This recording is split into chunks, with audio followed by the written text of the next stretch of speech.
আসসালামু আলাইকুম ওরহমতুল্লাহি ওয়াবারাকাতুহু। প্রিয় ভাই, আজকের আলোচনায় আমরা রাসূল সাল্লাল্লাহু আলাইহি ওয়াসাল্লামের সাহাবীদের সম্পর্কে এবং তাদের আধ্যাত্মিকতার প্রভাব নিয়ে কথা বলব।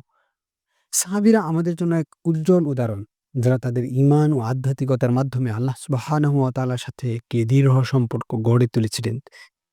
নবী সাল্লাল্লাহু আলাইহি ওয়াসাল্লামের সাহাবীরা ছিলেন এমন ব্যক্তিরা যারা হয়তো শারীরিকভাবে শক্তিশালী ছিলেন না বা সমাজের সবচেয়ে বুদ্ধিমান বা সবচেয়ে ধনীও ছিলেন না। কিন্তু তাদের মধ্যে একটি বিশেষ গুণ ছিল, যা তাদেরকে আল্লাহর কাছে অত্যন্ত প্রিয় করে তুলেছিল। তারা আল্লাহ সুবহানাহু ওয়া তাআলার সাথে একটি দৃঢ় এবং অকাট্য সম্পর্ক গড়ে তুলেছিলেন। এই সম্পর্কের কারণে তারা জীবনে মহান সম্মান এবং মর্যাদার অধিকারী হয়েছিলেন। আধ্যাত্মিকতার এমন একটি জিনিস যা আপোস করা যায় না। এটি এমন কিছু যা আমাদের জীবনে অত্যন্ত গুরুত্ব সহকারে নিতে হবে।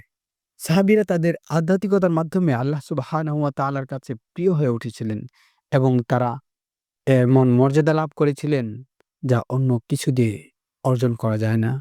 নবী সাল্লাল্লাহু আলাইহি ওয়াসাল্লামের মিরাজ একটি বিশেষ ঘটনা যা উল্লেখযোগ্য।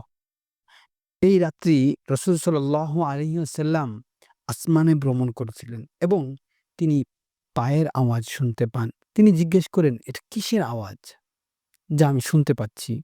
তাকে জানানো হলো যে এগুলো সাহাবী বিলাল রাদিয়াল্লাহু আনহুর পদচিহ্ন। এটি প্রমাণ করে যে তাদের আধ্যাত্মিকতার পরিণতি কতটা গভীর ছিল, যে তাদের পদচিহ্ন আসমানে প্রতিধ্বনিত হতো। প্রিয় ভাই, সাহাবীরা আমাদের জন্য এক উজ্জ্বল উদাহরণ।